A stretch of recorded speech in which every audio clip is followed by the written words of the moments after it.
जय राम जी की। ध्यान से सुनिएगा। राम इस शब्द को अगर 2 बार कहो और मैथ से काउंट करो तो 108 संख्या मिलती है। मैथ से काउंट करो मतलब आप हिंदी वर्णमाला सामने रखो और गिनो, छोटे आ से लेकर के रा तक गिनो, जो नंबर मिले उसे लिख लो। फिर बड़े आ की मात्रा है तो छोटे आ से बड़े आ तक गिनो, जो संख्या मिले वो लिखो। फिर छोटे आ से लेके माँ तक जो संख्या मिले वो लिखो और पूरा योग करो और उसको डबल कर दो तो 108 मिलेगा। आप काउंट करके देखिएगा। जिसके 2 बार नाम लेने से 108 यानी माला संपन्न हो जाती हो, पूरी यात्रा संपन्न हो जाती हो। उनके जन्मोत्सव पर सिर्फ और सिर्फ ये कह देना कि रामनवमी शुभ हो, रामनवमी की शुभकामनाएं, ये सफिशिएंट नहीं है। जिन्होंने अपने जीवन में कंफर्ट को कंप्रोमाइज किया, जिन्होंने अपनी लाइफ में कंप्रोमाइज जैसी कोई चीज का मतलब नहीं जाना। बाल्यकाल में राजा थे, चाहते तो घर पढ़ाने कोई आ सकता था, पर गुरुकुल गए। जबकि रावण के घर उसी काल में ब्रह्मा जी पढ़ाने आते थे, तो इनके घर भी संभावना थी, पर ये पढ़ने गए। गुरुग्रह गए, पढ़न रघुराई, अल्पकाल विद्या सब पाई। और थोड़े से बड़े हुए तो कोई ऋषि मांग कर ले गए, फिर वहीं से ब्याह कर कर वापस आए और ब्याह होते ही 14 वर्षों का वनवास हो गया। तो जो कंफर्ट जोन हम ढूंढ रहे होते हैं, हम कंफर्ट रहना चाहते हैं, हमें सब अच्छे से बात करें, हमारी कोई बुराई नहीं करे, हमारे बारे में सब अच्छा अच्छा ही करें,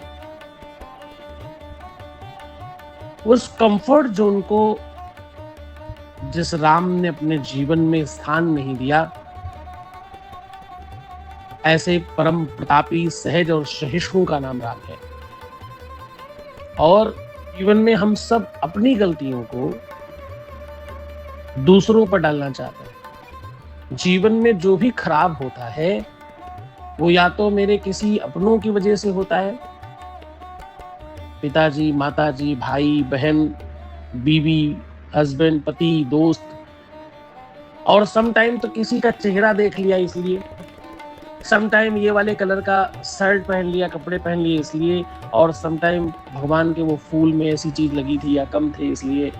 तमाम तरीके की बात है। मतलब दिन ठीक नहीं है, आज का दिन इसलिए, मेरा मंगल ठीक ही नहीं रहता, मेरा शनिवार ठीक ही नहीं रहता, मेरा बुधवार ठीक नहीं रहता, और न जाने क्या क्या क्या क्या। भगवान मर्यादा पुरुषोत्तम राम के जीवन में जब केकई ने अपने 2 शर्त पर, अपने 2 वचनों पर राजा दशरथ से 2 वरदान मांगे, जिसमें पहला राम को 14 वर्षों का वनवास और भरत को राजगद्दी, तो राम जो अपनी माँ से आज्ञा लेने गए तो माँ ने कहा, बेटे तेरी पहली माँ केकई है, अगर उसने ये चाहा है और पिता ने आशीर्वाद दिया है तो मैं कौन होती हूँ रोकने वाले। और राम ने सहर्ष स्वीकार किया।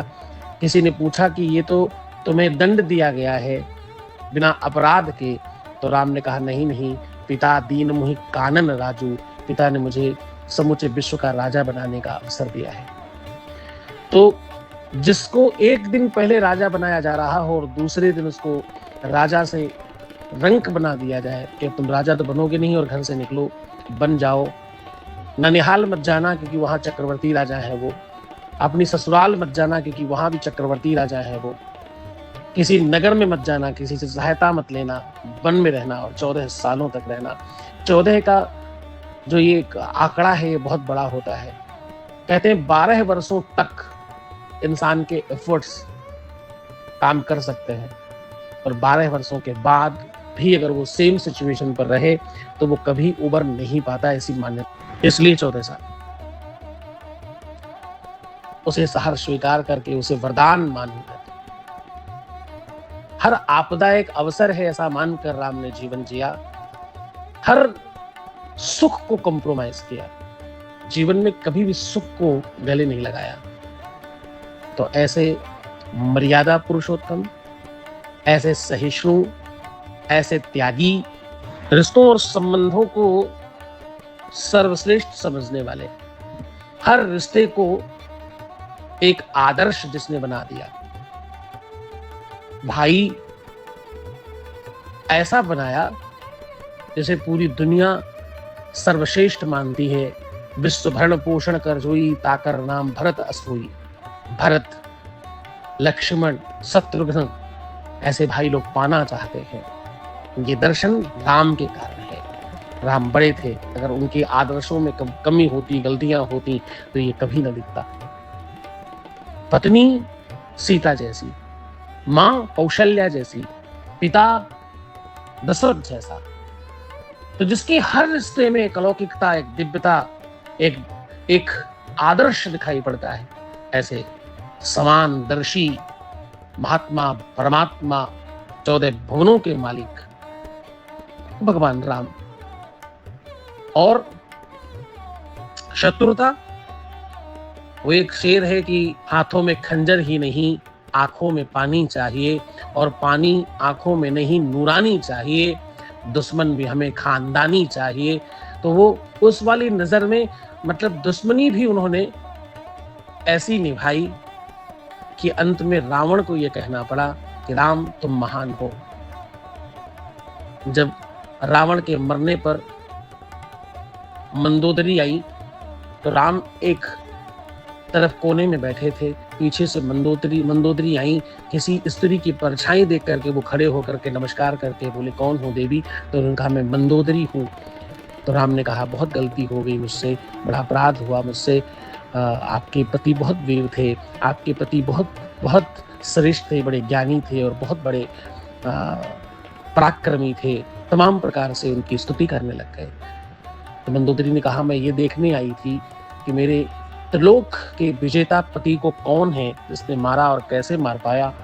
तो राम ने कहा, देवी पता लगा? तो मंदोदरी ने जवाब दिया, हाँ मुझे पता लगा।